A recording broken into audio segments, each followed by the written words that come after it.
Hello everyone, आज हम लोग बहुत ज़्यादा इंपॉर्टेंट टॉपिक पे डिस्कशन करने वाले हैं। दैट इज कि आपको पेपर प्रेजेंटेशन कैसा रखना है। आप सभी को पहले मुझे एक बात बतानी है कि आप एक बात बताओ कि जो बच्चा बोर्ड के पेपर में 95 नंबर ला रहा है, या जो बच्चा बोर्ड के पेपर 96 ला रहा है, 97 ला रहा है, 98 ला रहा है, आपको क्या लगता है? आपको क्या लगता है कि जो ये 95 वाला बच्चा है, क्या वो 98 वाले बच्चे से कम जानता है?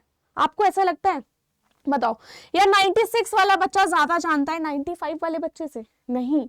ये सिर्फ और सिर्फ एक ही चीज का कमाल है, दैट इज पेपर प्रेजेंटेशन भाई।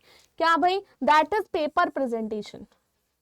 एक एक नंबर बेटा बहुत ज्यादा वैल्यू करता है बोर्ड के एग्जाम्स में, है ना। और नंबर आपको चुराने पड़ते हैं एग्जामिनर की नजरों से, है ना। नंबर आपको ऐसा मजबूर करना पड़ता है एग्जामिनर को कि आपको अगर वो 5 मार्क्स का क्वेश्चन है तो 5 में से आपको 5 नंबर लाके दे। आज की क्लास में मैं आपको बताने वाली हूँ कि डिफरेंस का क्या आता है कि ये वाला बच्चा 95 ला रहा है और ये वाले बच्चा 98 ला रहा है, ये डिफरेंस कहाँ से आता है। देखो, जानते सब कुछ है, लेकिन उसको एक्सप्रेस करना आना चाहिए, है ना।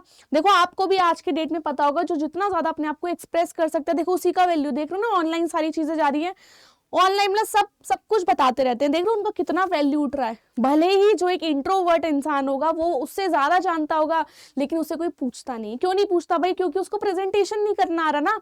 तो देखो, आपको बोर्ड के पेपर में प्रेजेंटेशन करना आना चाहिए, है ना। तो आज का वीडियो इसी पे ही है। Paper presentation to score 95%। अगर आपके नंबर 80 आ रहे हैं या 85 आ रहे हैं, या आपको लगता है कि मेरे नंबर 80 से 85 आ रहे हैं, तो आप उसको कैसे 95% तक लेके जा सकते हो? वो तो जरूरी है कि आपको अपना थ्योरी तो पढ़ना है, लेकिन जो बच्चा 30% जानता है ना, मुझसे लिखवा लो, जो बच्चा 30% भी जानता है ना, वो पेपर प्रेजेंटेशन से उसको 70% कर सकता है। जो बच्चे को पेपर प्रेजेंटेशन करने का तरीका आता है, वो बच्चा अपने 30% से भी अपने पेपर को 70% तक कर सकता है। कैसे कर सकता है? पहली बात जो आप सभी लोगों को पता होना चाहिए, दैट इज कि आपको पता होना चाहिए कि आपको अपने पेपर में कौन सा सेक्शन सबसे पहले अटेम्प्ट करना है। और ये वाली बात देखो, मैं आपको नहीं बताऊंगी कि आपको सेक्शन डी अटेम्प्ट करना है, सेक्शन बी अटेम्प्ट करना है, सेक्शन ए अटेम्प्ट करना है। ये वाली बात मैं आपको नहीं बताने वाली। ये वाली बात आप लोग अपने खुद के एक्सपेरिमेंट करके सीखने वाले हो। अभी आपके पास टाइम है, अभी आपको देखो अपने ऊपर एक्सपेरिमेंट करना है कि कोई भी XYZ आप लोगों को सब्जेक्ट लेना है, बायोलॉजी लो, मैथ्स लो, कोई भी लो। आपको देखना है कि एक तो आप उसको उल्टा अटेम्प्ट करने का आदत डालना, कि आप सबसे पहले उसमें सेक्शन डी अटेम्प्ट करोगे, फिर सी, फिर बी और फिर ए अटेम्प्ट करोगे।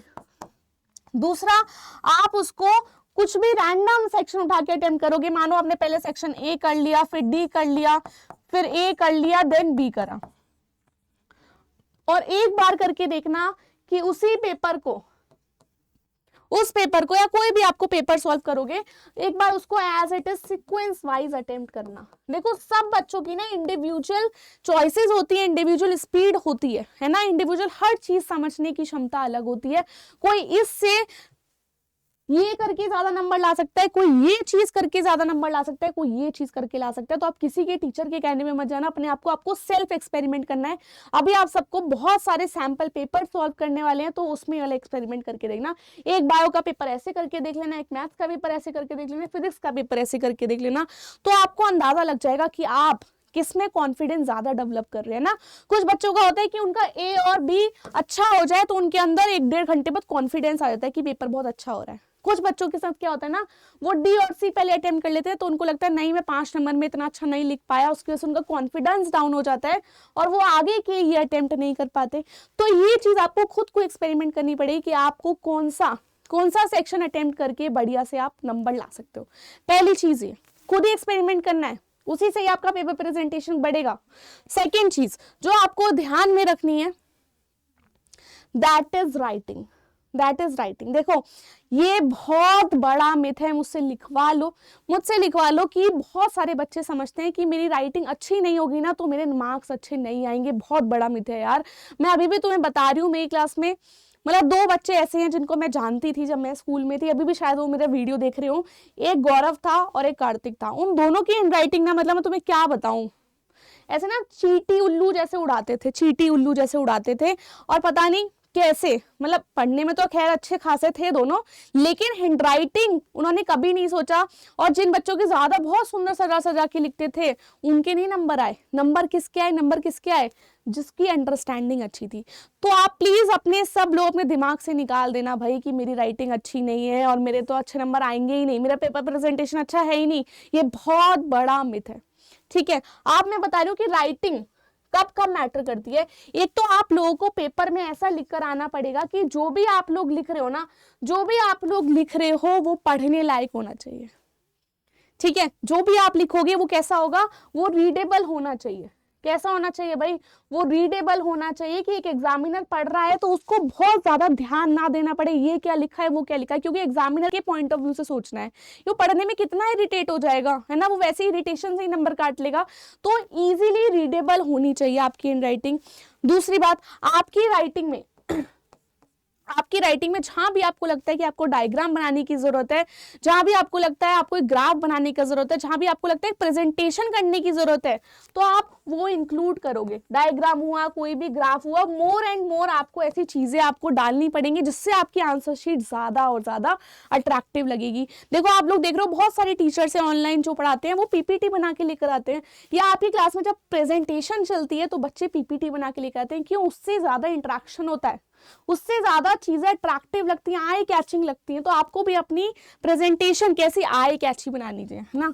कैसी बनानी है भाई? आई कैची बनानी पड़ेगी, वो आपको अभी से ही आदत डालनी पड़ेगी। तो ये कुछ चीजें बस अपने राइटिंग में इंक्लूड कर लेना। ऐसा नहीं कि आपकी राइटिंग बहुत गंदी है तो एग्जामिनर नंबर नहीं देगा। भाई मैंने अपनी आंखों के सामने देखा है उन लोगों को नंबर लेते हुए, टॉपर बनते हुए। थर्ड चीज जो मुझे आपको बतानी थी, दैट इज कि जब भी आप आंसर्स लिखते हो ना, उसके हमेशा दो तरीके होते हैं। उसके हमेशा कैसे? उसके हमेशा देखो दो तरीके होंगे। कौन कौन से तरीके होंगे? पहला होगा या तो आप किसी भी चीज का आंसर कैसे दोगे? पॉइंट्स में दोगे। किस में दोगे? पॉइंट्स में दोगे। दूसरा तरीका ये कि आप किसी भी चीज का आंसर किस में दोगे भाई? पैराग्राफ में दोगे। यही दो तरीके हैं आपको अपने आंसर लिखने के, या तो पॉइंट्स में दोगे या फिर किस में दोगे? पैराग्राफ में दोगे। नो मैटर, कुछ लोग पैराग्राफ में देना पसंद करते हैं, कुछ लोग पॉइंट्स में देना पसंद करते हैं, लेकिन मैं आपको दोनों के लिए ही बता रही हूँ जो दोनों चीजें आंसर दे रहे हैं। अगर आप लोग कभी भी पॉइंट्स में आंसर दे रहे हो ना, पॉइंट्स में, मानो आपने एक पॉइंट लिखा, फिर दूसरा पॉइंट लिखा, फिर तीसरा पॉइंट लिखा, तो आपको पता होना चाहिए कि जिसका भी आप लोग आंसर दे रहे हो ना, जब आप पहला पॉइंट लिख रहे हो तो उसमें आप लोग मेन चीजें जो होंगी ना वो लिख देना। मेन चीजें जितनी भी होंगी वो लिख देना। सेकंड में चलो जो अभी आपको नहीं भी आता उस पॉइंट में, लेकिन आपको उससे रिलेटेबल चीजें लिखनी है। और थर्ड में फिर उसको आप थोड़ा सा कंक्लूड करके लिख लेना। लेकिन जितना भी आपको आता है आप पॉइंट्स में लिख रहे हो आंसर, तो पॉइंट्स में लिख देना। पहले ही पॉइंट इतने इंपैक्टफुल डालो कि एग्जामिनर को समझ में आ जाए कि भाई इसको आता है। आपको ही पता है कि एग्जामिनर के पास कितनी सारी ढेर होता है कॉपी चेक करने का, तो पहले ही चीजों से समझ जाता है अच्छा है ना। आप लोग प्रैक्टिकल्स में जाओगे अच्छे से प्रेस करके जाओगे और सामने ऐसे खड़े हो जाओगे, यस मैम, यस सर, तो देखो आप वो एग्जामिनर जान जाएगा ना भाई बच्चा सिंसियर है, भले ही तुम कितनी शैतानी करते हो, ऐसे ही एग्जामिनर जान जाएगा। अगर तुम पहले पॉइंट बढ़िया लिख कर आओगे ना, अगर तुम्हें दूसरा तीसरा नहीं भी बनना उससे रिलेटेबल लिख दो, लेकिन जो इंपॉर्टेंट पॉइंट्स है ना वो पहली या दूसरी लाइन में लिख देना। ऐसा मत करना उसको नीचे लिख रहे हो, क्योंकि एग्जामिनर नीचे तक नहीं जाएगा, एग्जामिनर ऊपर तक पढ़ के ही निकाल देगा। आते हैं उन बच्चों पे जिनको पैराग्राफ में लिखते हैं, तो आपको पैराग्राफ का सीक्वेंस पता होना चाहिए। पहले आपको किसी भी चीज का इंट्रोडक्शन लिखना पड़ेगा, है ना, फिर मेन पॉइंट्स आप उसकी किस में दोगे? उसकी बॉडी वाले पार्ट में दोगे, और तीसरी चीज आपको उसको समराइज्ड फॉर्म में देनी पड़ेगी, है ना, समराइज्ड फॉर्म में देनी पड़ेगी। तो आप लोगों को यही चीजें को आदत डालनी है। पैराग्राफ में लिख रहे हो तो आपको इसी चीज में देनी है। और सेकंड बात जो आप दोनों को ही फॉलो करनी पड़ेगी, पॉइंट्स वालों को भी पैराग्राफ वालों को भी, वो ये है बच्चे कि जो भी इंपॉर्टेंट चीजें ना, जितनी भी इंपॉर्टेंट चीजें हैं उन सभी को क्या करोगे आप लोग? अंडरलाइन करके आओगे। क्या? चाहे वो पॉइंट्स में लिख रहे हो चाहे पैराग्राफ में लिख रहे हो, जितनी भी इंपॉर्टेंट चीजें हैं डू अंडरलाइन दैम। भाई याद रख लेना, अंडरलाइन होगी वो सारी चीजें ये करके आओगे ना, तो भाई आपको कोई नहीं रोक सकता। 5 में से 5 वाला क्वेश्चन है तो 5 में से 5 मिलेंगे। 3 वाला क्वेश्चन है तो 3 आउट ऑफ 3 मिलेंगे, 2 वाला है तो 2 में से 2 मिलेंगे। अंडरलाइन वाला क्वेश्चंस करके आने हैं बहुत बढ़िया तरीके से। चौथी बात जो आप सभी को याद में रखनी है दैट इज आपको कभी भी ये नहीं सोचना है कि एग्जामिनर जो आपकी कॉपी चेक कर रहा है उसको सब कुछ आता है। आप उसको समझ लो, जो आपकी कॉपी चेक कर रहा है ना वो एक छोटा सा बच्चा है, 2nd क्लास का, 1st क्लास का, 5th क्लास का बच्चा है, उसे कुछ भी नहीं आता है। आपको बस याद रखना है कि उसको कुछ भी नहीं आता है, उसको हर चीज आपको बताकर आनी पड़ेगी। कहीं अगर आप कोई फॉर्मूला, फॉर एग्जाम्पल मैथ्स में कोई फॉर्मूला अगर आप उसको यूज कर रहे हो तो भाई ब्रैकेट में लिख देना a + b = a² + b² + 2ab, जो भी XYZ है हर चीज आपको लिख कर आनी पड़ेगी। कैलकुलेशन कर रहे हो तो भाई साइड में लाइन खींच के कैलकुलेशन कर देना, कोई नहीं उसमें नंबर काटेगा। कोई भी बायोलॉजी में लिख रहे हो तो भाई बता देना ये वाली चीज आपने यहाँ से उठाई है, ये एक्सेप्शन है। ऐसा आपको माइंड में रख के चलना है। भाई एग्जामिनर को कुछ नहीं आता, जो भी उसको आएगा वो आपकी कॉपी से ही आना है। उसको मतलब उसको पता होना चाहिए कि आपको सब कुछ आता है और एग्जामिनर को कुछ भी नहीं आता है। इस पॉइंट ऑफ व्यू से आपको आंसर लिखना है। जैसे हम टीचर्स हैं भाई, हम आपको पढ़ाते हैं, हमें उस बच्चे को भी पढ़ा दें जिसको कुछ नहीं आता, उसको भी पढ़ाते हैं जिसको सब कुछ आता है, उन सबको बैलेंस करके चलना पड़ता है। लेकिन आपको क्या करना है, आपको ऐसे इमेजिन करना है कि एग्जामिनर को कुछ नहीं आता, 5वीं क्लास का बच्चा है, हर चीज जितना भी माइंड में है ना सब कुछ कॉपी में, क्योंकि एग्जामिनर नहीं जानता आपके दिमाग के अंदर क्या। एग्जामिनर किसके थ्रू जानता है, जो आप लिख कर आ रहे हो, जो आप लिख कर आ रहे हो उसके थ्रू जानेगा। तो आपको एग्जामिनर के सामने अपनी कॉपी ऐसी सजानी है, ऐसे लिख कर आना है कि भाई वो मजबूर हो जाए आपको नंबर देने पे और हर हाल में आपको नंबर देकर जाए। ठीक है, ये सारे पॉइंट्स अगर आपने इनकलकेट कर लिए अपने पेपर प्रेजेंटेशन में तो अगर किसी का 30% भी आता है ना वो अपने आप को 70% आसानी से लेकर आ सकता है थ्रू पेपर प्रेजेंटेशन, है ना। कोई भी चीज अगर मानो कोई खाना होता है, वो चाहे भले ही टेस्ट में कितना गंदा हो लेकिन उसको इतना खूबसूरती से, मास्टर शेफ में देखा ना यूं नमक यूं करके डालते हैं उसमें, इतना खूबसूरती से उसे सजा देंगे भाई खाने वाले के मन में बस क्या आ जाए कि बस अब तो मैं खा लूं। तो ऐसे ही आपको पेपर प्रेजेंटेशन वाले की आंखों में ऐसी अपनी प्रेजेंटेशन की कॉपी रखनी है कि बस वो तो नंबर दे दे। ये सारी चीजें आई होप कि आपको बहुत ज्यादा हेल्पफुल रहेंगी और पसंद आई हो तो डू लाइक दिस चैनल और लाइक करके जाना। कोई भी डाउट हो, कैसा भी डाउट हो तो आप लोग कमेंट सेक्शन में छोड़ सकते हैं, मैं सारे कमेंट जरूर पढ़ती हूँ। तब तक के लिए goodbye and take care.